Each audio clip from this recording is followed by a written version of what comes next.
siguiendo el hilo de la temática de esta quinta jornada de metapolítica, ¿vale? Hemos querido hacer una idea fuerza de la importancia de la comunidad, ¿no? En estos tiempos, la comunidad contra la globalización. Sí es verdad que a lo mejor en el plano más teórico, Gonzalo es más pragmático en ese tema, pero poca gente en España entiende cómo es la praxis, cómo debe formarse una comunidad en el plano más físico, como Félix, porque un hombre que ha estado luchando toda su vida en pos de esa forma de vida que creaba las comunidades en detrimento de la sociedad hedonista, ¿no?, en la que nos vemos envueltos hoy. Entonces, para mejor presentación de Félix, qué mejor que unas palabras suyas. En la infancia conocí la sociedad rural popular castellana y de joven los barrios fabriles del extrarradio. Comencé a trabajar joven como asalariado en una fábrica con 18 años. Siempre he estado comprometido con causas justas, nobles y elevadas, si bien durante un tiempo me desvié bastante por ignorancia del ideario que creo lo más profundo de mí. No he ido a la universidad, primero porque en mi casa no había recursos para ello, y después porque entiendo que es una institución nefasta que niega la libertad de conciencia y anula la creatividad individual. Ahora sostengo que nuestra sociedad necesita una gran transformación, una revolución integral. También la necesita el individuo. Mi sistema de pensamiento otorga una gran importancia a la persona, a la que sitúo por encima de las instituciones, de modo que se hace imprescindible una revolución personal, que ha de tener lugar en el interior del propio yo. En el terreno de la filosofía moral me declaro a favor del compromiso, el servicio, el riesgo y el combate. Tengo 31 libros publicados como autor, coautor y prologuista, además de varios cientos de vídeos y audios. Ahora estoy trabajando a la vez en dos obras. Una es el Manifiesto de la Revolución Integral y otra el libro La Revolución del Trabajo Libre. Mi meta es más lucha que la victoria, pues la lucha es la forma decisiva de victoria, y mi diario es la revolución. Sin más dilación, le dejamos con el ponente, con el título Trabajo comunal, libre y productivo. Muy bien, muchas gracias. Efectivamente, para mí la idea del trabajo es muy importante, ¿no? Más hoy cuando sufrimos una crisis del trabajo que nos retrotrae al final del mundo romano, cuando el trabajo era un tormento, todo el mundo lo odiaba y todo el mundo se escaqueaba como podía, ¿no? Ahora igual, ahora encontramos que para la gente la ilusión de su vida es llegar a la jubilación. Entonces, pues si la idea es llegar a la jubilación, es decir, en un momento en que no haya que trabajar, las etapas previas, el trabajo previo no se hace bien, no se puede hacer a gusto, no se puede hacer bien ni en cantidad ni en calidad. La gran tragedia de nuestro tiempo es el trabajo, por más que haya otra con apariencia más llamativa, pero en el fondo lo que hay es una desestructuración del hecho productivo básico. El hecho productivo se ha degradado, se ha corrompido, y a partir de ahí hay que buscar una fórmula de recomponerlo. ¿Cómo recomponer el trabajo? Pues esa es la cuestión. Por eso yo este título, esta conferencia la he titulado Trabajo comunal libre y productivo, trabajo comunal libre y productivo, pero también valoro mucho el trabajo individual. Para mí el trabajo creador de bienes, tiene que ser un trabajo creador del individuo y creador de la comunidad que trabaja. La idea de que producimos bienes y eso es todo, esa idea la rechazo totalmente, la idea del capitalismo, ¿no? Producimos bienes, sí, pero esa producción de bienes significa una producción del individuo con una calidad superior o no. Entonces, la idea del trabajo que construye al individuo, construye al trabajador al mismo tiempo de construir los bienes necesarios para la vida, es la necesaria para recuperar la noción del trabajo y por lo tanto el trabajo real, eficaz. Ahora todos sabemos que el trabajo nos destruye, nos mata la vida, nos quita, nos embrutece, impide nuestras relaciones, nos degrada incluso eróticamente. Entonces, claro, nadie quiere trabajar. Entonces hay dos cuestiones, una es la de la jubilación y otra las vacaciones, ¿no? Si la gente le gustara su trabajo e hiciera bien su trabajo, entonces no valoraría las vacaciones. Eso es así. Yo he conocido gente, sobre todo en el mundo pues, de trabajos autónomos, que estaban muy contentos con el trabajo y no le gustaba que llegaran las vacaciones, o bueno, las vivía un poco deprisa y corriendo y tal, ¿no? Incluso sin necesidad de tener más tiempo de trabajo para sus necesidades. Bueno, en primer lugar agradezco, ya entrando en el asunto de la conferencia, a los organizadores, a quienes me han invitado, sobre todo a Jesús, que es con el que he mantenido todo el tiempo la conversación a través del móvil y a través del mail. Jesús y yo no nos conocíamos previamente, pero claro, tenemos un elemento de comunicación que es la idea del trabajo. Es verdad que estoy elaborando mi libro La revolución del trabajo libre, lo hago con Antonio Hidalgo Diego, un amigo de Cataluña, y estamos haciendo ahí. Los dos tenemos algo en común, empezamos muy jóvenes a trabajar en la gran industria, él en la SEA de Barcelona y yo en industrias importantes, muy modernas por cierto. Cuando yo empecé eran las industrias más modernas, con la tecnología más moderna, y eso me permitió ver qué era realmente el trabajo. Y cuando nos conocimos y charlamos, pues quisimos poner en común esta experiencia. ¿Qué pasa? Sobre todo en su caso, cuando te metes en la SEA de Barcelona, en este sistema tecnificado, fabril, donde se usan las tecnologías más de punta. ¿Qué sucede? ¿Qué pasa allí? ¿Qué acontece con la gente que trabaja allí? Y en mi caso, pues, aunque en las empresas que yo he trabajado no eran tan grandes como la SEAT, es muy difícil que haya empresas más grandes que la SEAT, pues llegamos a las mismas conclusiones. Eran conclusiones muy compartidas, ¿no? Porque, claro, si uno cree que el trabajo solo sirve para producir bienes y para conseguir un dinero, pues a partir de ahí uno traga con todo. Pero si uno se respeta a sí mismo y cree que el trabajo tiene que servir para construirse uno a sí mismo, tiene que ser una actividad humana en donde uno se hace mejor, entonces eso ya, nuestro rechazo del trabajo asalariado fue total.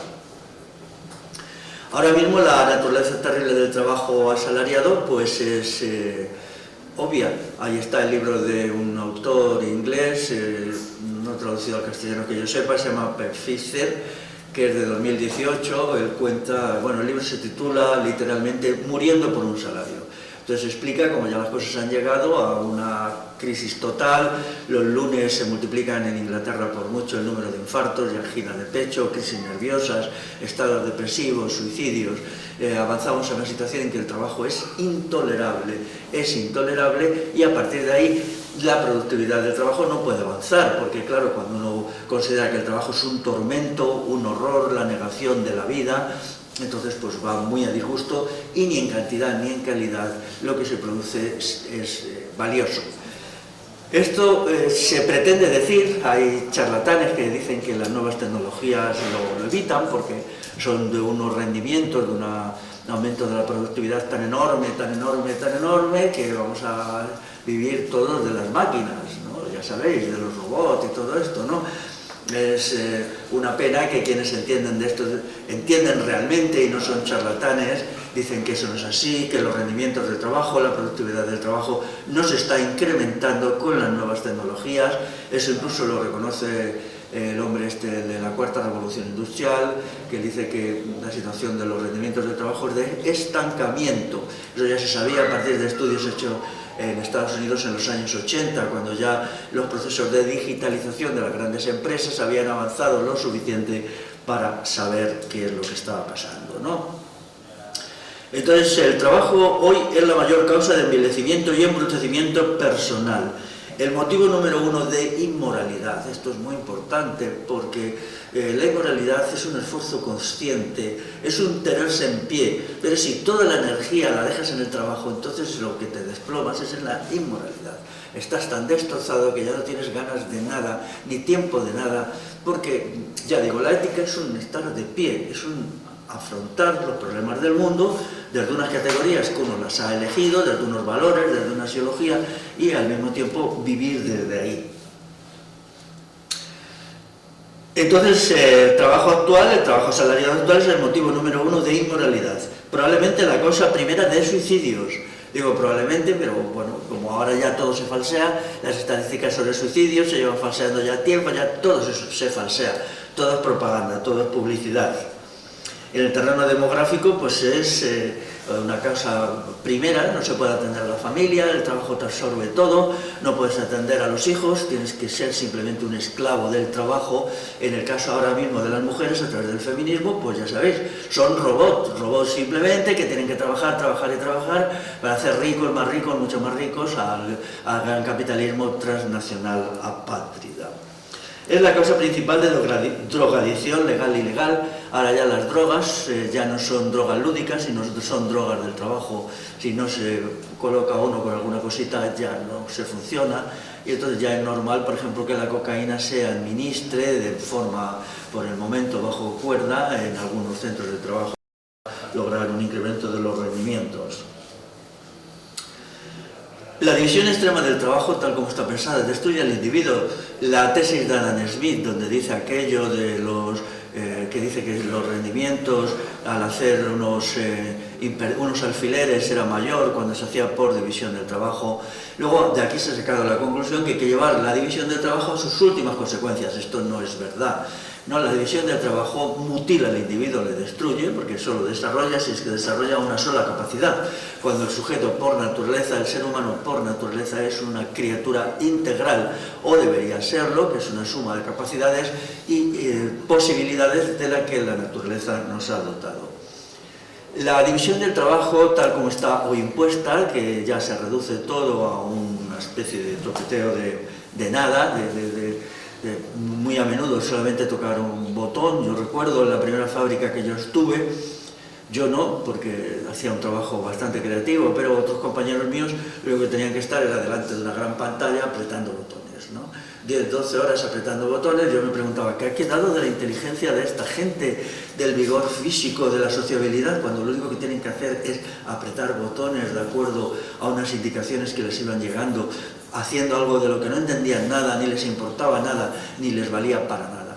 Entonces yo observaba cómo se iban destruyendo como seres humanos paso a paso. Yo entonces era muy joven, no tenía capacidad de entender eso, pero no quería que a mí me pasara lo mismo. Esa decisión fue clarísima en mí. Yo no quería ser eso, yo quería ser otra cosa, yo quería ser un ser humano y no simplemente un robot entregado a la producción capitalista.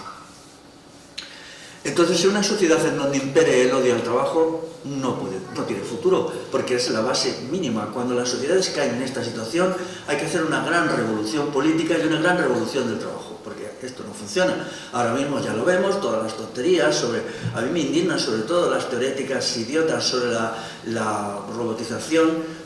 Me encantaría hacer un debate sobre una conferencia como esta sobre nuevas tecnologías. ¿Qué son las tecnologías? Esa división entre tecnologías de dominación y tecnologías de producción.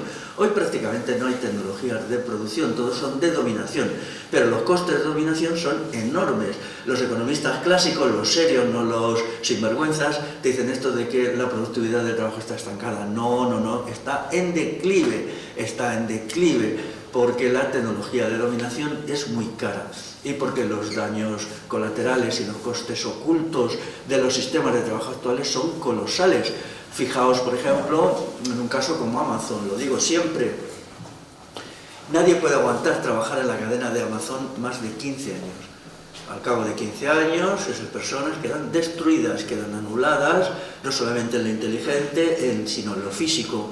Entonces esas personas ya entran en la rueda típica de las bajas, la depresión, las fantasías de suicidio, todo esto, ¿no? Y se convierten en personas que aportan muy poco al bien general y gastan mucho.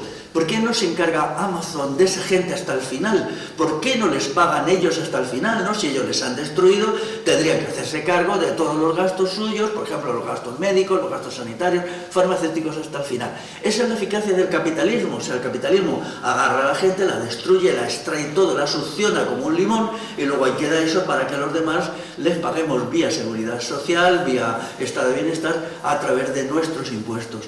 Quitad todas estas formas indirectas de subsidio a las nuevas tecnologías y a los nuevos procedimientos de hacer el trabajo y veremos que los rendimientos reales del capitalismo no existen como eficacia, existen simplemente como control, como dominio, y el capitalismo por su naturaleza, y esto es desde siempre, desde sus orígenes, en los tiempos de ese sinvergüenza que se llamó Adam Smith, pues son muy ineficaces. El capitalismo es muy ineficaz. Lo que pasa es que, claro, como tiene las posibilidades de exprimir, destruir, triturar al trabajador, entonces sí. Pero si se le pusieran límites, si el trabajador pusiera unos límites a eso, entonces el capitalismo es asombrosamente ineficaz. Y nos acercamos al momento final ya, porque claro, el caso más claro de destrucción del trabajador es China, donde los fenómenos de suicidio en las empresas son descomunales, también los ha habido en Europa. Por ejemplo, en Francia hace 5 o 6 años hubo un repunte tremendo de suicidios en las empresas.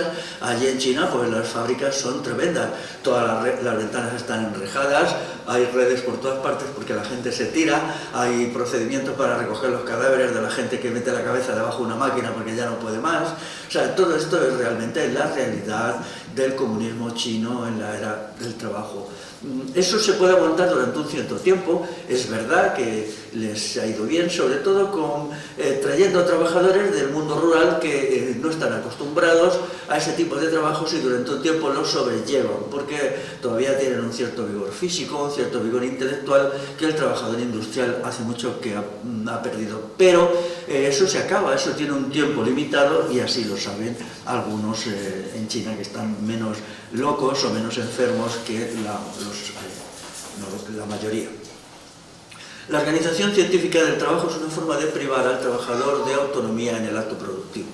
Ahí está el taylorismo, que es la más famosa, ahí está el stajanovismo, que es la propia de la Rusia soviética, ahí está el fordismo. Ahora ya no se emplea este término porque resulta sucio. Organización científica del trabajo, por favor, no se dice nada, ¿no? Pero bueno, es lo mismo o peor, ¿no? Ahora ya pues dicen las tecnologías que incrementan los rendimientos del trabajo, que incrementan el qué. Vamos a medir los rendimientos del trabajo en serio. No nos contéis tonterías, efectivamente. Mientras, por ejemplo, Amazon gaste a un trabajador, a una trabajadora sobre todo, porque allí lo que trabajan son mujeres cada 15 años, entonces pone otro, y eso no tiene importancia. Pero ¿y la persona que ha sido destruida, que ha sido anulada, qué es de ella? Y en segundo lugar, ¿por qué tenemos que pagarlas el conjunto de la sociedad a través de nuestros impuestos? ¿Por qué no se encargan las empresas de todos estos desechos humanos que ellos están provocando con sus procedimientos tan maravillosos? ¿Por qué no se encargan ellos de pagarlo hasta el final, de mantenerles? Porque claro, llega ya un momento pues que estas personas caen en lo que es la protesta fundamental contra el trabajo hoy, que es la depresión. La depresión es la primera causa ya desde hace mucho, desde hace 10, 15 años, de baja laboral. Entonces, ¿qué pasaría si esas personas hicieran un trabajo mejor, un trabajo satisfactorio, individualmente y socialmente creativo, y no tuvieran que tomar bajas laborales? Esta cuestión es importante, ¿no? Porque serían útiles durante mucho tiempo. Su vida individual sería menos trágica, sería menos amarga, ¿no? Mira, os contaré, una vez haciendo una charla en Barcelona, se acercó una chica, seguramente llegaría a los 28 o 29 años, y salió algo de esto, aunque no era un tema sobre el trabajo, me dijo textualmente: mi hermana y yo tenemos el recuerdo en nuestras vidas de cómo estábamos solas en casa viendo la televisión desde que yo tenía 6 años y ella 4. Mis padres estaban siempre trabajando, siempre. Nosotros no los veíamos nunca, llegaban por la noche, contrataban a alguien que nos llevara a la escuela, al colegio. Dice, entonces todo esto ha creado en mí un desequilibrio total. Yo he nacido en un mundo sin afectos, con unos padres que no eran padres, eran simplemente trabajadores. Es verdad que mi padre y mi madre acumularon una cierta cantidad de dinero y ahora podemos, mi hermana y yo, vivir con relativo desahogo, pero a mí de qué me vale eso si yo nunca me voy a recuperar del trauma emocional que me originó esa situación. Entonces eso es el capitalismo, va dejando gente muerta, tirada por aquí, tirada por allá, y luego nos cuentan la historieta mentirosa de su eficacia. ¿Eficacia en qué?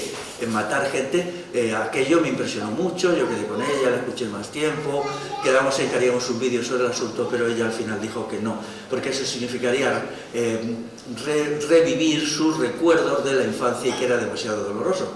Bueno, pues el vídeo se quedó sin hacer, ¿no? Pero me hubiera gustado mucho hacerlo con ella, ¿no? Todo esto ya estaba descrito por Harry Braverman en su libro Trabajo, Capital, Monopolista, la degradación del trabajo en el siglo XX. Entonces él ahí lo cuenta, pero ese libro, que es de 1976, ha llovido ya mucho, tiene muy poco que ver como cómo está de degradado el trabajo hoy 50 años después, porque los procesos degradatorios en el trabajo suceden cada 10 años. Yo diría que se multiplican cada 10 años, se doblan cada 10 años. Cuando yo estudio un poco los sistemas actuales del trabajo, en relación con los que yo he conocido directamente, con los que he leído, me asombra hasta qué punto cada vez es peor. Cada vez el sujeto es más anulado, más nulificado, más triturado y, por supuesto, el trabajador cada vez tiene más odio al trabajo y el conflicto no obtiene solución. Ahora tenemos también el fenómeno del sabotaje. El fenómeno del sabotaje que yo apoyo rotundamente, porque si nos están matando, que muramos todos, como dijo Sansón en el templo, ¿no? Pues a tomar por saco, todos patas arriba, ¿no? Entonces consiste en lo siguiente, que es, vamos a ver, hay tres tipos de sabotaje. El sabotaje consciente, por razones políticas, que lo suelen hacer personas con mentalidad sindicalista, que van a fastidiar al empresario y tal, pero este es muy escaso y yo diría que no lo hace, no sé, ni el 1 por 1000. Luego está el sabotaje de personas emocionales que se dan cuenta hasta qué punto pues están siendo triturados y en determinadas circunstancias pues hacen un daño a la empresa, gastan más agua de la necesaria, más electricidad, estropean la máquina, hacen alguna pirula de estas, todo lo que pueden, ¿no? Pero este también es pequeño, solo es el 20%. Luego el grande es de las personas que ya no pueden más, que pasan a la empresa y no pueden más, que están rotas por dentro, que no pueden soportar aquello, que están al borde de la depresión, que no se encuentran. Entonces este es el principal, porque estas personas todo lo hacen mal, todo lo hacen mal. Su mente no rige, porque su mente ha dejado de funcionar como una mente humana. Entonces requieren una enorme cantidad de supervisores y vigilantes. Es otra característica de la empresa moderna. Como digo yo, va a haber un momento que por cada trabajador productivo va a haber 3 supervisores que le vean, que le miren, que le observen. Yo que en un tiempo trabajé en control de calidad, me acuerdo que lo que yo hacía servía para la supervisión del trabajo a lo mejor de 1000 trabajadores. Si una persona solo hacía el control de calidad, ahora eso sería imposible, ¿no? Porque entonces todavía el capitalismo no había girado a cada vez más destructivo, cada vez más degradante, y por lo tanto pues lo que se hacía era un control de calidad técnico, simplemente técnico. Ahora no, ahora es un control de la calidad vigilando al trabajador. Yo entonces no vigilaba a los trabajadores, vigilaba al producto para que no hubiera fallos en la calidad y no tuviéramos problemas. Hacíamos obras y cosas importantes que podían, pues si se hundían nuestras obras, pues a ver qué pasaba. Braverman además hizo un procedimiento muy interesante de investigación. Él no se queda en su despacho de científico social en la universidad allí en Estados Unidos, sino que él recorre varias empresas y va mirando cómo se hace el trabajo. Entonces le dedica, me parece, de 2 o 3 años a cada sector, metalúrgico, la construcción, la industria química, y va girando y va encontrando cuáles son las claves. Entonces hay una cuestión que él no se atreve a buscar. Quiero decir, Braverman es un hombre de ideología marxista. Eso le limita su percepción, porque claro, el marxismo cree que el futuro de la humanidad va a ser un reino de jauja, de la abundancia ilimitada a partir de la tecnología. Y él descubre que eso no es verdad, que la tecnología moderna no va a crear ningún reino de jauja, porque lo que está creando es un trabajador completamente degradado, totalmente enfermo, una persona que a partir de un momento de degradación y enfermedad ya no es útil como trabajador. Eso es lo que ahora se está viendo. Braverman en su libro todavía se mantiene un poquito equidistante, porque claro, su ideología perversa, el marxismo le llevaba a creer en esas cosas, pero es lo que descubre la negación del marxismo, porque claro, el marxismo nos dice que la tecnología opera sobre una calidad constante del sujeto, es decir, aplicamos una tecnología y el individuo no sufre una merma de su calidad humana, sino que eso es una cuestión que no tiene importancia. Y esto no es así. Aplicamos una tecnología y eso lleva directamente a un procedimiento de trabajo que rebaja la calidad del trabajador. Y esa calidad llega a un momento que se convierte esa calidad rebajada en una patología y en una enfermedad. Por eso, ahora mismo, el problema de la depresión, bueno, pues se usan antidepresivos y se usan estas sustancias, euforizantes o lo que sea. Bien, es un remedio temporal, pero va a llegar un momento que toda la clase trabajadora y asalariada va a depender de los antidepresivos. Es que esto es ya el colmo, ¿no? Entonces, ¿qué va a suceder? Los antidepresivos no son neutros bioquímicamente, son sustancias muy tóxicas que crean efectos secundarios bastante graves. Entonces lo que vamos es a una clase trabajadora, a una clase asalariada enferma del cuerpo y enferma del alma. Entonces, a partir de ahí, ¿quién los va a atender? Por eso, claro, ya están las corrientes que quieren hacer matanzas sucesivas, como esto, por ejemplo, decir, bueno, pues a partir de los 50 años la gente que haya trabajado ya no es útil, ya está totalmente desestructurada, totalmente destruida. Entonces, ¿cómo los matamos? Nos inventamos un virus, nos inventamos una historia y los matamos en masa, porque ellos ya no nos valen. Pero ¿de dónde va a salir la otra gente? ¿Lo van a traer del planeta Marte quizá? Esta renovación constante del trabajador, porque ya no aguanta el tiempo de trabajo. Entonces, llegadas así las cosas, es necesario mirar en otra dirección. ¿Dónde encontramos una respuesta que nos permita establecer una manera diferente de concebir el trabajo productivo? Mi mentalidad es, yo soy una persona que aprecia el trabajo. Creo que el trabajo es un elemento decisivo de la vida, pero no este trabajo que es horrible. Yo admiro a la gente sobre todo la gente que sabe hacer trabajos importantes con sus manos, con tecnología la que sea. Es decir, me gusta, no solamente me gusta ver a la gente en un huerto, sino me gusta pues verles hacer, como he tenido ocasión, personas que han montado un pequeño taller, pero usan una tecnología avanzadísima y crean productos de una calidad enorme y también avanzadísima. Entonces, porque ahí se realiza el individuo, pero tenemos que ver en qué condiciones se realiza y no de cualquier manera. Mientras que ahora, ya veis, ahora mismo el gobierno de izquierda lo que está haciendo es la proletarización general de todo el mundo, es decir, la pequeña empresa, el pequeño negocio, el autónomo, se le está buscando mil y un maneras de destruirle. Se dice que en los 2 años de las pandemias estas, sea lo que sea, el capital de las grandes empresas transnacionales se ha incrementado en un 30%. En un 30%, eso es una cantidad enorme, eso es algo asombroso, y eso lo ha hecho aquí un gobierno de izquierda, un gobierno que se dice, bueno, ya no se dice nada, ¿no? Pero el Partido Socialista obrero, pues ahora están proletarizando a todo el mundo y están estas grandes empresas, estos mastodontes apátridas transnacionales, pues no tienden a considerar al trabajador como una escoria a sustituir en el momento en que decae y a crear tecnologías del control. ¿Dónde he mirado yo para hacer alguna revisión del trabajo que sea un trabajo decente, ¿no? Un trabajo creativo? Entonces he mirado en el mundo tradicional. En el mundo tradicional yo tengo una gran afición por el comunal, por el sistema de la economía comunal que ha existido en nuestro país hasta hace muy poco, y que todavía existe, todavía quedan residuos, todavía hay 7 millones de hectáreas que son comunales, son tierras comunales, que son el 13% del total de los 50 millones que hay hectáreas en lo que se llama España. Entonces allí había unos procedimientos de hacer el trabajo que eran radicalmente distintos de los que son actualmente. Y entonces esos procedimientos, pues en su momento fueron incluso de una gran eficacia, también tecnológica, como explico en mis cursos y en mi libro sobre comunal, que es pues quizá el más importante, Naturaleza, Ruralidad y Civilización. Los sistemas de trabajo comunitarios son diversos, los voy a leer muy rápidamente. En cada territorio se llamaban de una manera, por ejemplo, en el País Vasco se llamaban auzolán e iraveredas, auzolán e iraveredas, facendera en León, tornapeón en el Hierro, en Canarias, la fiada en Galicia. La fiada era un sistema muy interesante porque era la conjunción de los vecinos para hacer un trabajo comunitario que salía en general muy bien, y eso se llamaba fiada. Estaba la fendera en Castilla, el tornallón en el País Valenciano, las estafeiras en Asturias, el fer en común en Cataluña.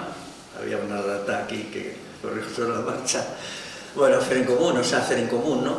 Entonces estos sistemas eran de una gran complejidad y variedad, tanto si se hacían por el bien público, es decir, por lo que se llamaban obras públicas, como se hacían por atender necesidades básicas. Con muchos de estos trabajos se conseguía algo que hoy es imposible, que es hacer casas, se hacían las casas se hacían por este procedimiento y entonces no había que pagar una hipoteca y ser un esclavo del banco los próximos 30-40 años. Se hacían así por sistemas de ayuda comunitaria que eran realmente eficaces. ¿Por qué?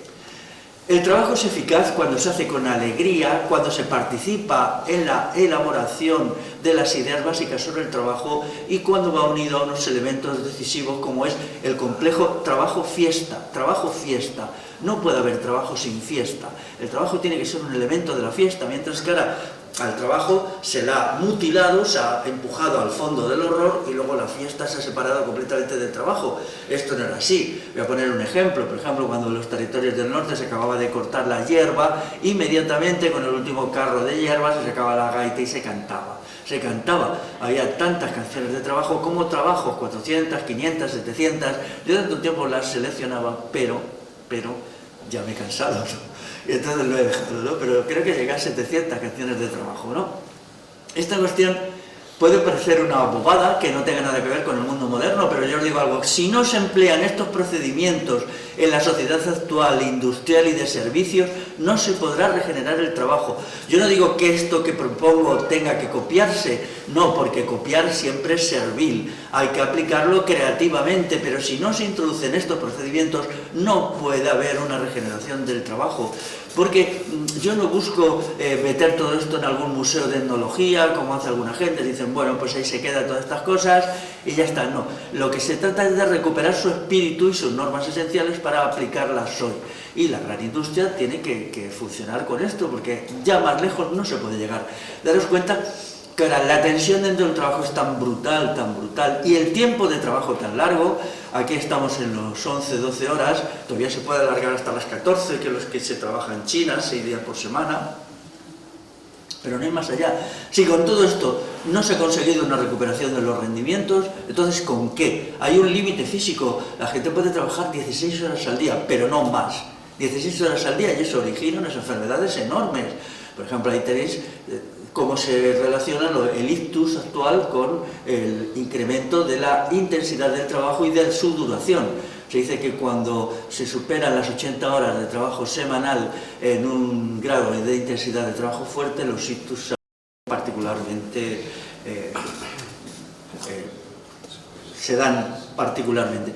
También quiero decir una cosa, esta enfermedad no solamente hace un daño a la persona que la sufre, pero también es muy costosa. ¿Quién está pagando todo esto? Tenemos que exigir a los señores empresarios y empresarias que saben hacer estas cositas que paguen eso. Si los ictus los han provocado ellos, que los paguen ellos. Entonces, si hiciéramos esa demanda constantemente de que todos los daños ocultos y los costes colaterales del trabajo los tuviera que pagar la gran empresa capitalista moderna, sería un desastre porque no podría hacerlo. Ellos se basan en la trituración del ser humano, y lo digo de nuevo otra vez. Entonces, ¿cuáles serían los criterios que podemos aprender de las sociedades tradicionales respecto al trabajo? Pues esa es una cuestión que ahora los iremos viendo. Ya he señalado alguno, que es la unión fiesta-trabajo, la idea del trabajo libre asociado o individual, no tiene por qué ser siempre asociado. A menudo a la gente le gusta hacer un trabajo individual, un trabajo solo, muy eficaz, muy bonito, ¿no? Dentro de la cultura occidental en la que yo me muevo, pues conscientemente me muevo, quiere decir que no estoy de acuerdo con los orientalismos, sean los que sean, o con la imposición de categorías ajenas. Yo entiendo que la cultura occidental es un conjunto de saberes que tienen una eficacia en sí mismo del 100%, y no estoy interesado en mirar otras cosas por ahí, lo digo abiertamente. Entonces, dentro de las culturas aquí tenemos, por ejemplo, la experiencia de Cincinato, este hombre Cincinato, que me parece muy interesante. Ya sabéis, es del 500 antes de nuestra era. Es un romano, que a él le llaman porque había una situación crítica en Roma, y le piden por favor, se le considera una persona sabia, que establezca algunas normas, algunas leyes y que organice la defensa de Roma frente a ataques del enemigo. Entonces él, que era un trabajador agrícola, un pequeño propietario, por decirlo en un lenguaje actual, pues él va allí, lo hace, y cuando acaba vuelve otra vez a manejarse con el arado. Esto es un ejercicio magnífico, es decir, ¿ves? La vida de este hombre fue plena porque él cumplió funciones políticas y funciones productivas. No se empecinó en ser un político profesional, todavía faltaba tiempo hasta que hasta que Roma lo hiciera. Por ejemplo, en Roma el apellido Fabio era Fabio, que era pues la gente que hacía habas, eran los que tenían una cierta especialización productiva en las habas. Entonces ellos se nombraban a sí mismos por los trabajos que hacían. El ejemplo de Cincinato tiene que ser un ejemplo a seguir. Luego está el monacato cristiano revolucionario, que es una aportación decisiva a la recuperación del ideal del trabajo. El monacato cristiano es lo que resulta cuando el emperador Constantino crea la Iglesia Católica, que es una creación suya, que tiene poco que ver con el cristianismo. El cristianismo surge en Palestina en el siglo I y la Iglesia Católica surge en Roma en el siglo IV. Entonces hay sectores que no están de acuerdo con esto y escapan. Entonces ellos tienen muy claro que para salir adelante como nueva sociedad, porque ellos estaban en la idea de crear una nueva sociedad que fuera de significación universal, había que hacer una idea del trabajo. Entonces ellos establecen algunos criterios. En primer lugar, la eliminación completa y total de la esclavitud. No va a haber esclavos, pero los libres, las personas responsables van a trabajar todas, en las condiciones que luego se dirán. Es muy emocionante ver un alegato contra el esclavismo, porque claro, el argumento suyo era muy simple: si todas y todos trabajamos, no necesitaremos esclavos, y por lo tanto esa lacra, ese horror que era la esclavitud antigua, desaparecerá. Hay un documento del monacato cristiano, me parece que es del siglo IX, en algún lugar de León, donde ellos van describiendo lo que hacen. Es un grupo monacal, y entonces a mí me emocionó mucho cuando lo leí. Está en latín.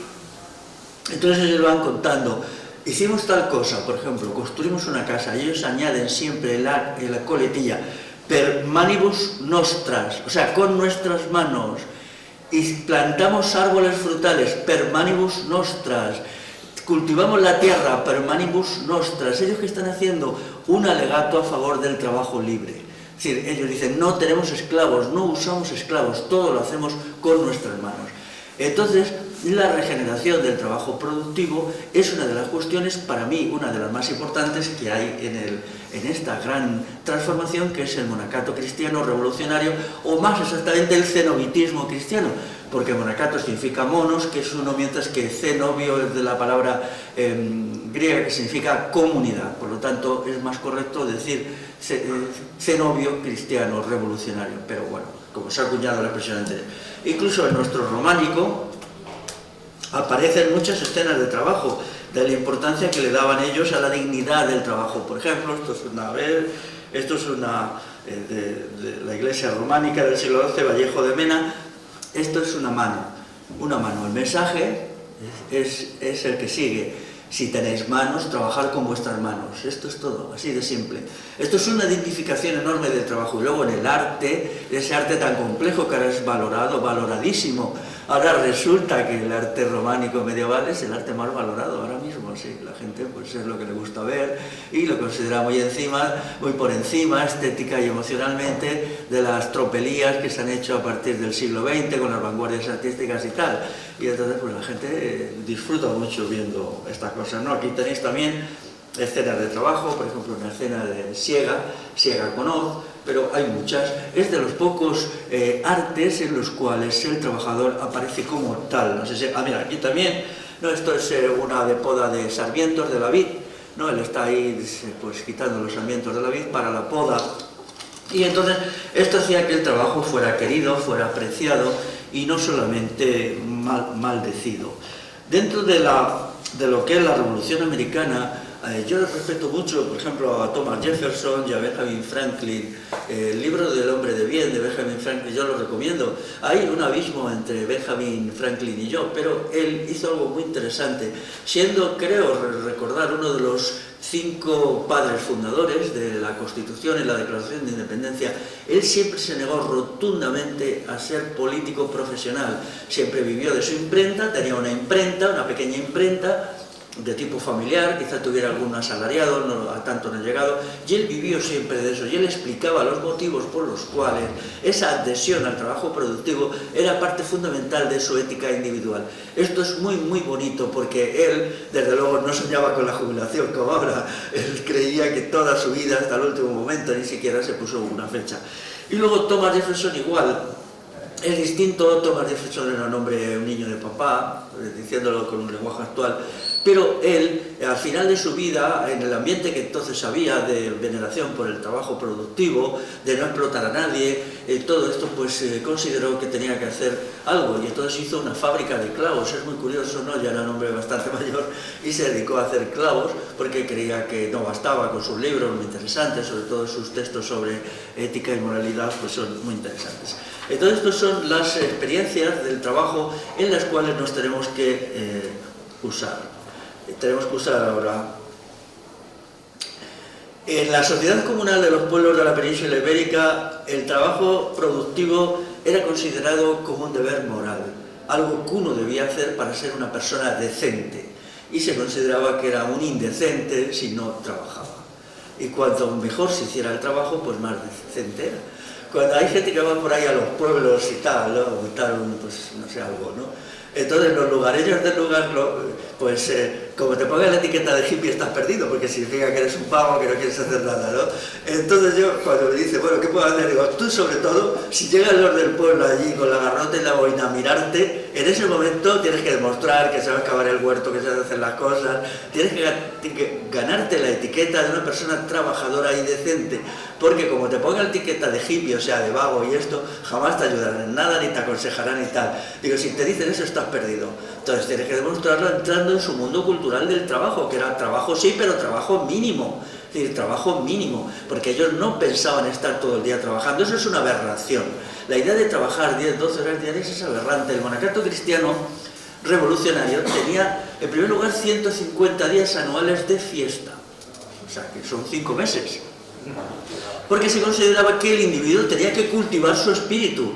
Se dedicaba a la lectura, a la reflexión, a la convivencia, al estar con la familia, al estar con los vecinos, esas actividades inmateriales que son decisivas. Y entonces eso está totalmente en contra del trabajo capitalista de las 10, 12 o 14 horas. Y luego, más o menos, se supone que ellos trabajaban, en los días que trabajaban 6 horas. 6 horas era lo adecuado. Ya sabéis que el mundo monacal era un mundo de una utopía no distópica, porque todas las utopías son distopías, pero ellos no, en los cuales se pensaba que el estudio era importante. Ellos se habían reunido, libros clásicos.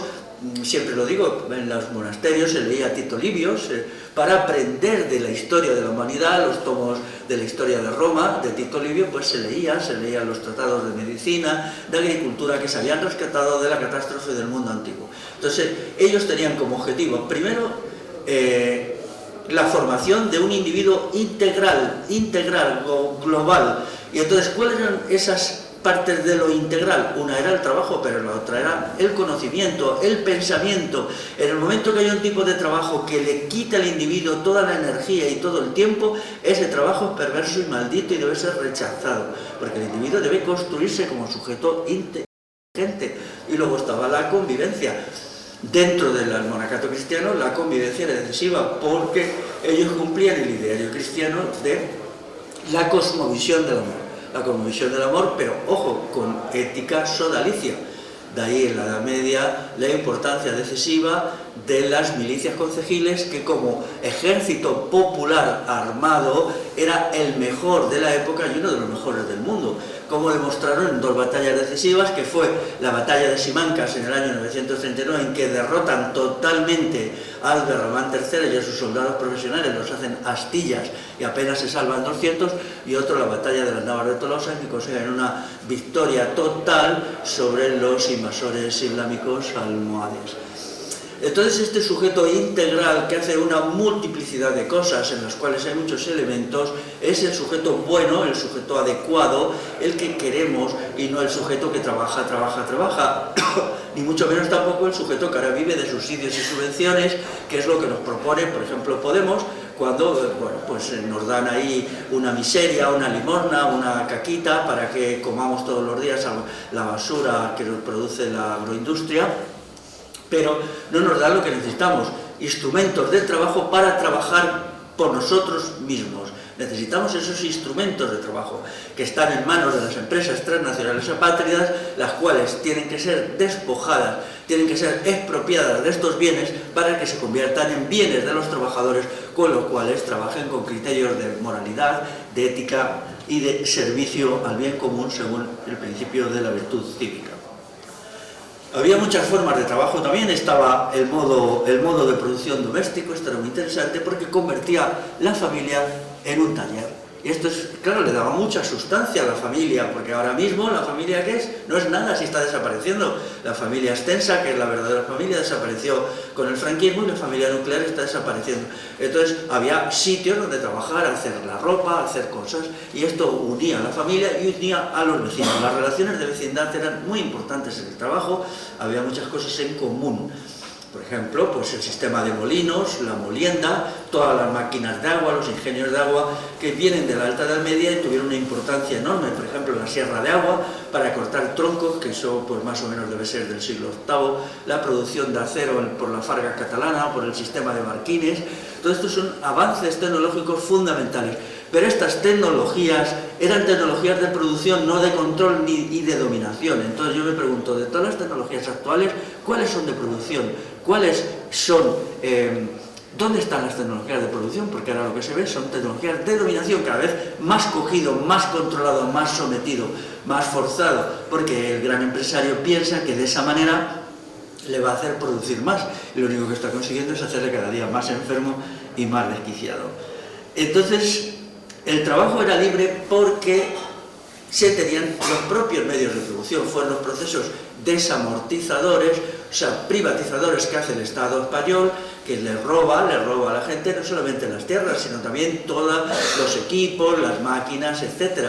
Me contaban hace poco que un molino en Cataluña privatizado, desamortizado y sin uso hace ya mucho, quizá 80 años, ha sido convertido por los vecinos de la aldea en una moderna central eléctrica, de tal manera que las 15 casas de la aldea consiguen electricidad gratis a partir de este molino. Muy interesante, esto se podía hacer generalizadamente. Hay miles y miles de molinos abandonados, algunos en muy malas condiciones y otros en mejores condiciones, que pueden ser convertidos en productores de energía a un coste mínimo. Así pues, lo primero que hay que hacer es el trabajo libre, es un trabajo con los propios instrumentos de distribución, de producción, quiero decir. Pero este trabajo tiene que ser un trabajo sobre la base de una ética convivencial. Si no hay ética convivencial, no hay trabajo libre colectivo. Daros cuenta que el trabajo industrial, el trabajo empresarial, el trabajo salarial es jerárquico. Hay un poder arriba que va dando órdenes y va bajando, entonces el trabajador solo recibe las órdenes, no participa en el porqué ni en el cómo del trabajo, eso a él no le importa, entonces no se puede identificar emocionalmente con él, esto no puede ser. El equipo de trabajo tiene que ser un equipo que decida qué hacer del principio al final. Pero para la toma de decisiones la ética convivencial es fundamental. No casualmente el cristianismo, que es una ideología de lo convivencial, pues insistía muchísimo en los procedimientos para que la gente se lleve bien. Ahora es imposible porque ahora estamos bajo el dominio de la mentalidad de Hobbes, el filósofo sobre que el ser humano es un lobo para el ser humano y la guerra de todos contra todos, azuzada desde arriba, porque el poder constituido es tanto más fuerte cuanto mayor es el conflicto interpersonal. Pero eso, claro, crea unos problemas tremendos. El conflicto interpersonal desgasta mucho, daña mucho y estamos de nuevo ante sujetos dañados por intereses económicos y políticos que no nos afectan, pero todo está pensado para que seamos como una especie de jauría que nos pegamos todos unos a otros, ¿no? La idea de trabajo y fiesta es muy importante también, aparte del trabajo convivencia, tiene que buscarse la manera en donde no... El ser humano roto, triturado, ahora haces esto, pero no esto, eso no es un ser humano. El ser humano tiene que estar por encima de la división del trabajo. En el argumento de Adam Smith hay que decirle, bien, señor Adam, usted que está listo, a ver, usted dice eso, pero ¿qué va a pasar cuando al cabo de 15 años este hombre, el que solo tiene que hacer la punta del alfiler, haga eso? ¿Qué va a ser de él? Esta persona inevitablemente tendrá que darse a la bebida porque eso no hay quien lo aguante, se enfermará, se matará. ¿Cuánto vale eso? Adam Smith tuvo una pequeña, tuvo muchas fullerías. Una de ellas es no decir cuánto era el coste de las bebidas alcohólicas en su época en Inglaterra. Es decir, que esto es un coste añadido, ¿no? El tipo de producción industrial que se estaba creando era tan insoportable que los individuos necesitaban estar permanentemente alcoholizados, pero eso tenía un coste económico y eso tenía que ser considerado dentro de los costes del capitalismo de la época. Igual que ahora, por ejemplo, todos los gastos en medicinas que ocasiona el modo moderno de hacer el trabajo tiene que ser considerado como un coste de producción. Entonces él no lo hizo, y ahora se ve si nosotros tuviéramos en cuenta todo eso, porque alguien sí lo ha hecho y ha dicho, mire, el gasto de las clases trabajadoras inglesas en alcohol, y no hablemos del opio, que era muy usado porque no había otro procedimiento para aguantar el trabajo que consumir opio también, luego ya el opio se quitó, pero al principio sí había mucho consumo de opio, era igual al presupuesto del Estado británico, más o menos igual. Es un coste descomunal, ¿no? Entonces, ¿dónde está la eficacia de todo esto? Tenemos que pensar en estos elementos, porque una sociedad es un todo y hay que calcular los gastos y los ingresos económicos como totalidad. Ahora tenemos otro problema con la calidad del producto. La industria moderna nunca ha sido capaz de producir bienes de calidad. Eso es así, incluso lo vemos ahora cuando la gente en los productos alimenticios, en la ropa y tal, inmediatamente te ponen la etiqueta artesanal. ¿Por qué? Porque sabemos que la agroindustria crea productos bastante deficientes y la producción de ropa también, ¿no? Pero esto ha venido de siempre, ¿no? ¿Por qué? Porque la tecnología es deficiente. Bueno, la tecnología no permite la capacidad del trabajador cuando actúa como artesano, eso es verdad. Pero esta cuestión es relativa. Sobre todo lo que frena la calidad y la cantidad de trabajo es el odio del trabajador al trabajo. Esto es algo ya insuperable. Es decir, que se manifiesta lo que he dicho antes, el sabotaje, las diversas formas de sabotaje, el sabotaje directo, el indirecto, por enfermedad y tal. Entonces, a partir de ahí, este antagonismo del trabajador que se ve obligado y forzado por el propietario de los medios de producción a hacer algo en lo que él no participa, en lo que él no está interesado y en lo que le está destruyendo como ser humano, no tiene remedio. Entonces se necesita una revolución del trabajo que pasaría por la apropiación que van a hacer los trabajadores de los medios de trabajo para ponerlos al servicio de la comunidad y no al servicio de la gente que pues quiere hacerse rico y cada vez más rico, ¿no? Para dañarnos todavía más. Había entonces muchas formas, en la sociedad tradicional, había muchas formas de trabajo convivencia. Por ejemplo, el filandón. El filandón es una cosa más bien de lo que es el país leonés, en la cual pues se trabajaba y se charlaba, se contaban chistes, se estaba allí. Entonces esto era un trabajo muy eficaz.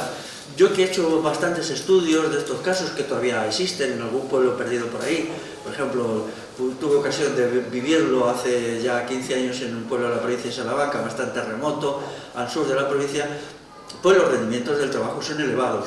Pero daros cuenta que en eso no es lo que importa. Ahora mismo la gente ve televisión 5 horas al día, quizá los adolescentes más. Qué importante sería para los adolescentes trabajar, producir algo, sentirse útiles, sentirse importantes. Eso sería un elemento decisivo, poder decir, esto lo he hecho yo, esta cosa, este tejido, este huerto, esto lo he hecho yo. Y entonces eso les daría un sentido de su grandeza como personas que hoy no pueden tener, porque están condenados a la televisión, a los móviles y a las necedades y a las maldades que le enseñan en la escuela, ¿no?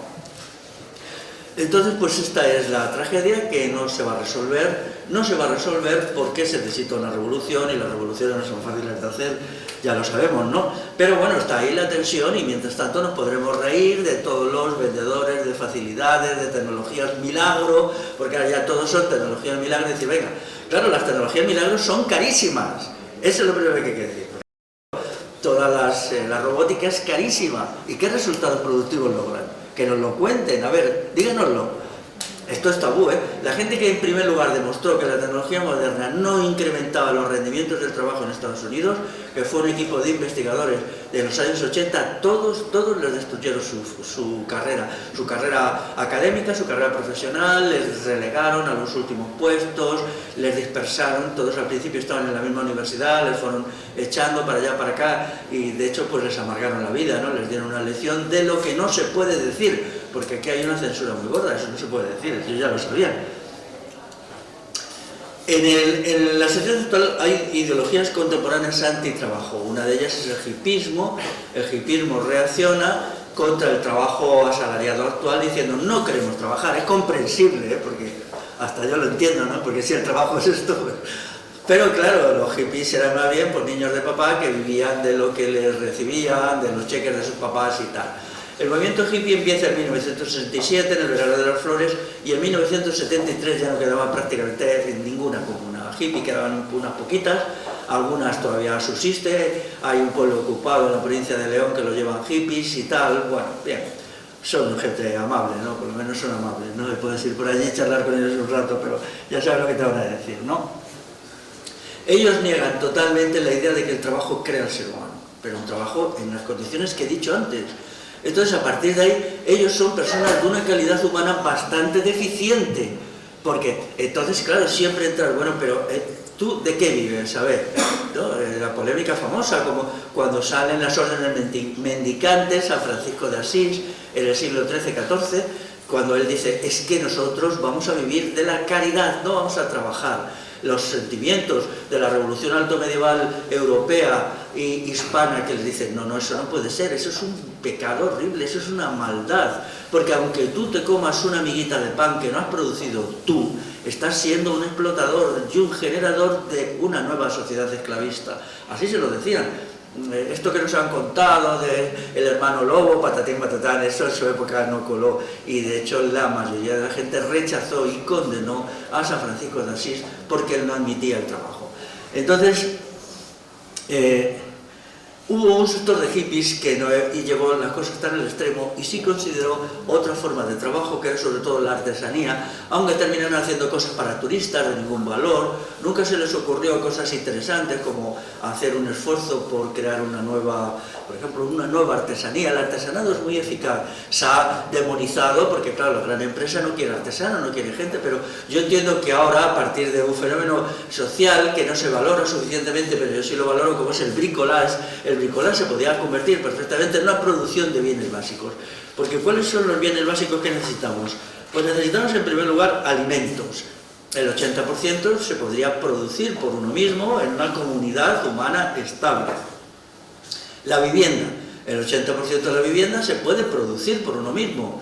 O sea, con ayuda de familiares, con ayuda de la gente que crea un equipo de trabajo, y de hecho se sigue haciendo en algunos pueblos y es fácil, si uno se deja caer por algún pueblo, pues si tienes amistad con la gente rápidamente te enrolan a poner las tejas de la casa que ellos están haciendo, ¿no? Y pum, vas allí y te parece muy interesante aquello. El 60% del calzado, esto se ha hecho hasta hace muy poco, el 60% del calzado, el 50% del vestido, el 90% de los productos sanitarios, el 50% del transporte, el 50% de los muebles. Los muebles son muy importantes. ¿Por qué los tenemos que comprar en IKEA? ¿Por qué? Tenemos que cortar con eso, porque esto solo enriquece a grandes propietarios de grandes empresas que son totalmente deshumanizadas y destructivas.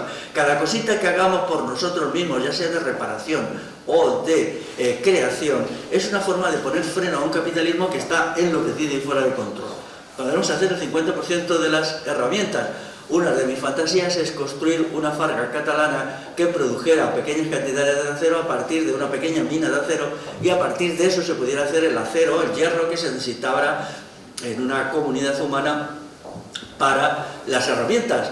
Yo en un pueblo de León los puse, dije, pero gastáis un dinero en comprar las rejas de los arados, ¿por qué no conseguís que el herrero, señor mayor del pueblo ese de al lado, que yo hablé ayer con él, nos enseñe vuestra herrería y lo ponéis en marcha, ponéis ahí a un par de gente joven que aprenda y os hacéis vuestras rejas y vuestras herramientas? Ya funciona, que yo sepa, está funcionando con bastante entusiasmo, y esto les ha ahorrado dinero respecto a la compra de ciertos aperos de los arados que eran muy caros, porque allí es un terreno pedregoso, entonces se desgasta mucho. Pero daros cuenta que para mí incluso esos ahorros económicos son secundarios respecto a la calidad del sujeto, porque la lucha aquí es por la calidad de la persona, que es la que tiene que salir de un trabajo productivo múltiple, entre otras cosas, igual que tiene que salir de un trabajo intelectual, de una vida convivencial. Y eso es lo importante. La crisis actual, donde todo se está derrumbando, todo, incluido la economía en primer lugar, tiene que surgir a partir de una regeneración del acto de trabajo considerado como creación de seres de una calidad superior. Antes decía que no podemos hacer mucho, sí podemos hacer, y hay resquicios en el sistema, hay procedimientos que nos permiten revertir la idea del trabajo.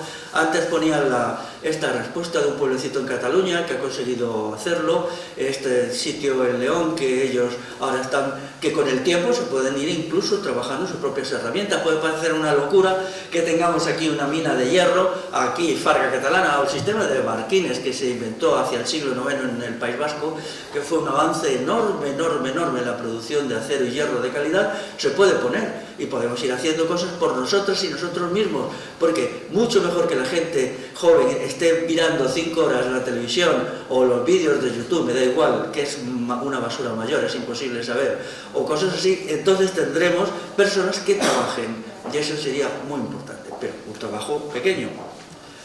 Entonces, pues mi idea de trabajo está aquí, que es poliédrica, y espero que algo podamos ir haciendo.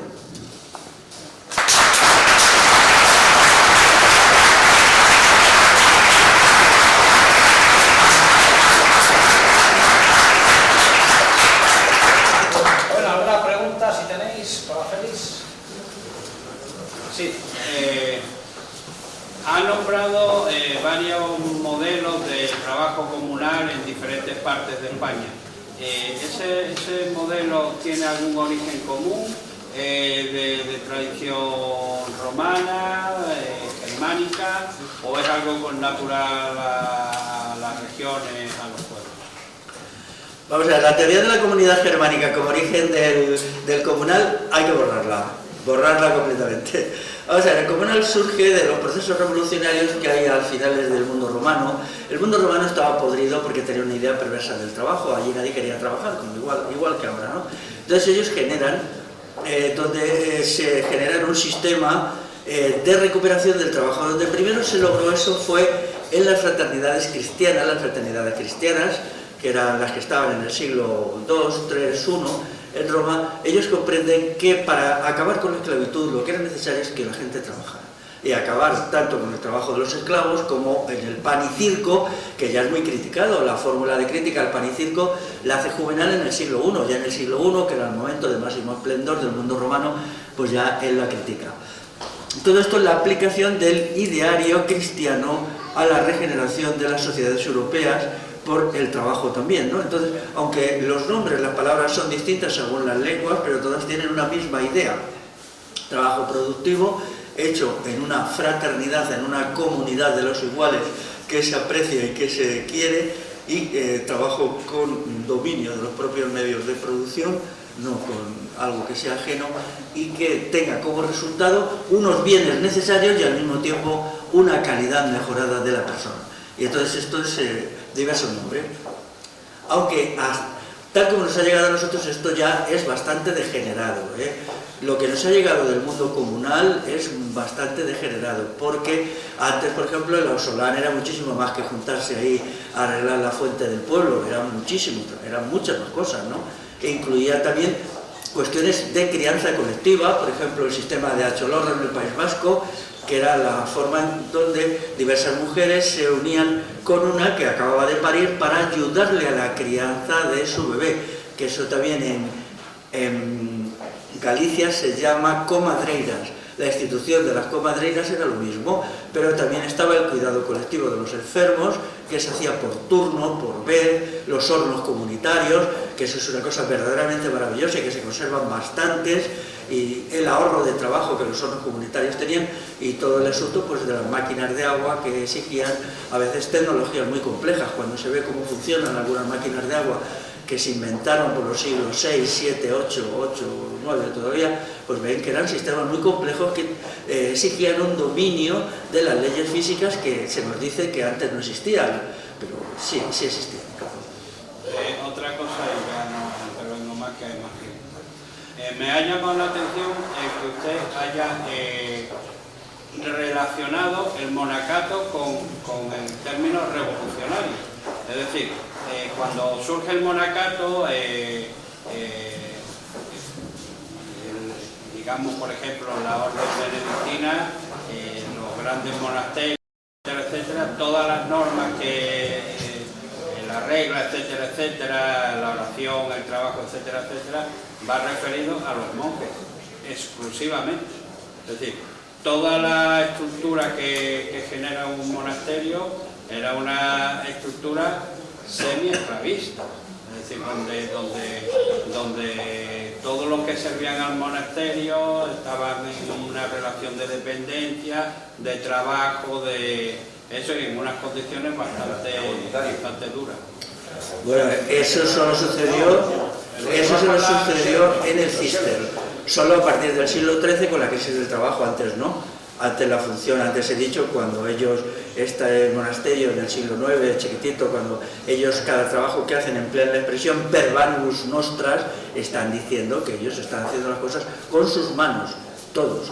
En las reglas monásticas hay las diferencias entre reglas monásticas revolucionarias y reaccionarias están ligadas a la cuestión del trabajo. Las reglas monásticas revolucionarias son las que incorporan el trabajo como obligación fundamental y primer deber. Claro, pero solo para la comunidad. No, estaban aquí, no, es que, mira, la cuestión del trabajo es el gran olvidado. Estaban aquí los monasterios familiares. En la península ibérica habían los monasterios familiares que estaban formados por familias, los monasterios dúplices, los monasterios con regla, los monasterios pactuales. O sea, luego después surge, a partir del siglo XIII-XIV, un monacato reaccionario, básicamente el Cister, que ya en el principio lo era, pero nosotros hemos traducido lo que es la expresión del monacato revolucionario, que es Salviano de Marsella. Salviano de Marsella es un monje del monasterio francés de Lerins, a la desembocadura del Ródano en Marsella. Entonces él es el que, respecto a las revoluciones bagaudas y revolucionarias del siglo V, el único que las apoya en la época. Y esas revoluciones son revoluciones, con armas, con espadas, con muertos, con batallas y con todo esto, ¿no? Hasta tal punto que, puesto que su crítica del Estado romano es formidable y que su crítica de la Iglesia, que nunca ha sido traducido, es la primera vez que se traduce al castellano este texto. En 1500 años nunca se ha hecho, por algo será, ¿no? Porque ni es tan largo ni es especialmente difícil de traducir. Nosotros es verdad que lo hemos hecho desde el inglés, no nos manejamos en el latín medieval, ¿no? Entonces, esto demuestra que las cosas no eran así, ¿no? Hay un movimiento regenerador de una potencia enorme que va a crear la Europa actual, ¿no? Del cual se alienta bien, por lo que antes he hablado, las milicias concejiles. Las milicias concejiles son el armamento general del pueblo, que son los que destruyen. El imperialismo islámico no es vencido por las milicias señoriales, que eran una basura total, y que siempre que entraban en combate perdían, como en la batalla de Alarcos. Eran una basura que realmente destrozó al poder militar andalusí, que era el más importante de Europa. Fueron las milicias concejiles, por ejemplo, las de Madrid, que eran importantes. Una cosa. Espera, no, vamos a pasar al siguiente, porque si no nos demoramos.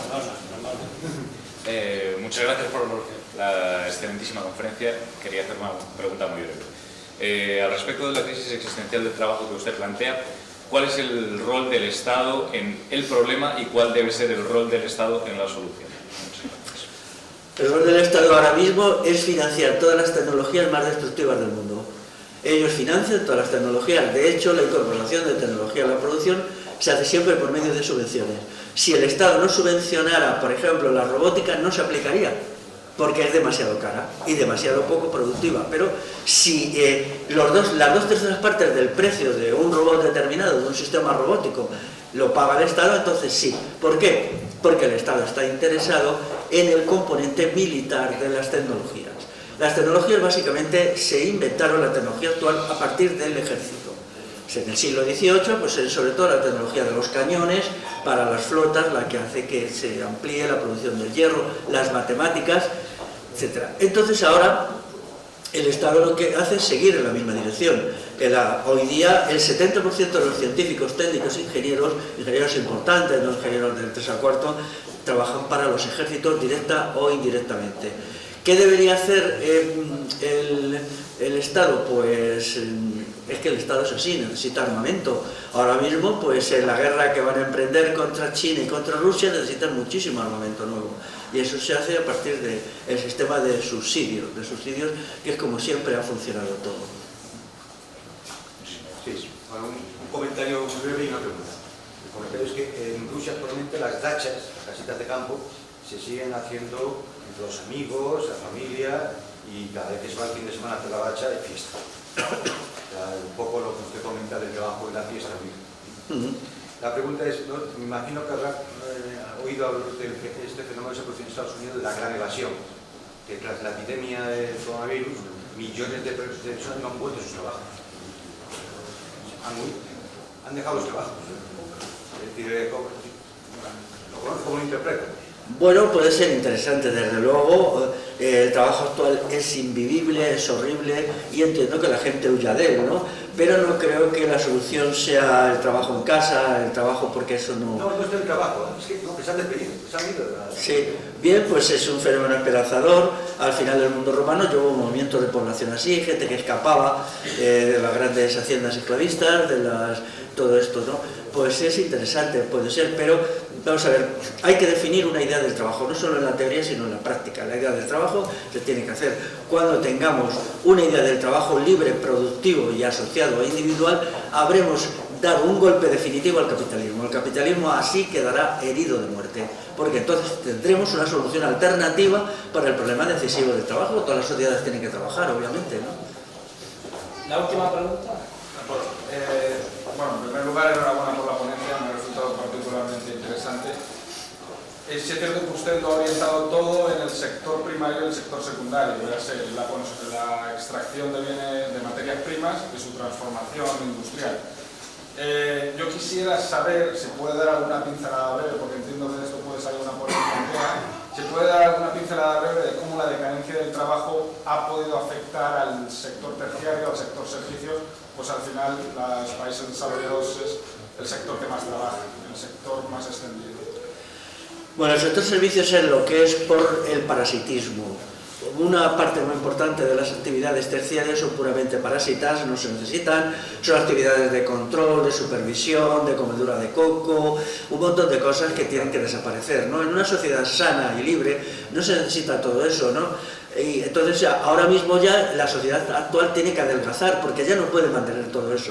Ahora lo vemos con la subida de precios, entonces todo esto lo que va a ir es menguando, ¿no? Tiene que haber un sector terciario, pero un sector terciario mucho menor, ¿no? Y ahora ya incluso se habla de la industrialización de España, un proyecto ante el cual yo me mantengo ambivalente. En algunos sentidos puede ser útil, en otros me quedan muchas dudas porque sé lo que eso significa, meter a la gente en fábricas horribles para triturarlas y destruirlas, ¿no? Pero con todo es algo que en un primer momento me crea una cierta esperanza, ¿no? Yo con el sector terciario tengo muchas reservas, ¿no? Porque las sociedades, cuando son ricas, entonces desarrollan un sector terciario muy importante. Y ha habido una anomalía histórica, más o menos desde el año 1955 hasta la crisis de 2008, que se creía que el modelo de sociedad actual iba a ser eterno. Y no es así, ha sido solo un periodo muy breve en que había abundancia y tal, por muchos mecanismos que se han ido agotando, ¿no? Uno de ellos es, por ejemplo, el agotamiento de la mano de obra, que se hizo trayendo gente de las ciudades a trabajar en la industria. Esa gente era muy valiosa, tenía una calidad humana muy alta y la industria funcionó bien, pero eso ya ha desaparecido. Toda esa gente ya son ancianos y entonces ya o han muerto, ¿no? Entonces hay muchos elementos, la crisis demográfica es uno de ellos, que impiden.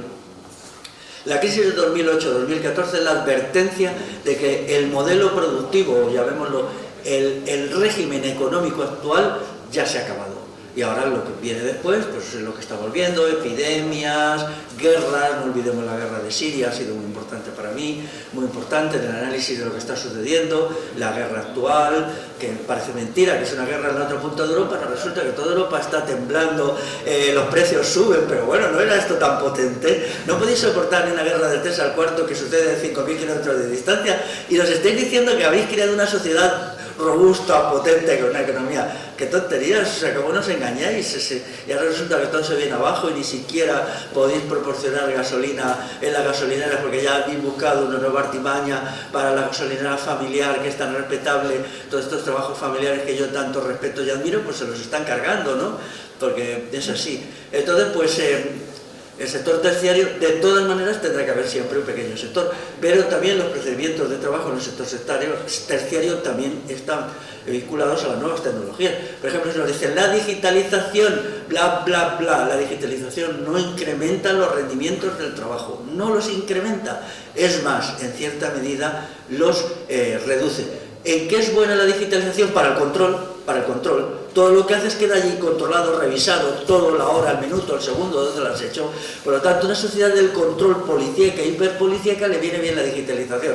Una sociedad que intente crear máximos rendimientos en el trabajo con un mínimo de esfuerzo para que la gente tenga tiempo para pensar, para formarse, para convivir, para tener hijos, para educarlos, no necesita para nada la digitalización según el modelo actual. Yo no niego que modelo de digitalización, porque no hay tecnología, hay tecnologías, muchas tecnologías, muchas horribles y otras quizá no, pero actualmente las que se están aplicando son las peores, y de hecho se llegará a un momento de colapso que yo pienso que no está muy lejos, en los cuales la gente ya no soportará más esto. Vamos a una sociedad todos enfermos, todos deprimidos, todo eso, es que es así, o sea, y esto puede darse en 10, 15 años, una sociedad de todos enfermos. Y a mí me asombra que las élites del poder ni siquiera se den cuenta de esto. He llegado a la conclusión que están completamente locas, porque si no estuvieran completamente locas se darían cuenta de lo que están haciendo. Pero bueno, allá ellos. Mi obligación es pensar en la revolución y hacer la revolución para poner fin a todo eso. Muy bien, muchas gracias.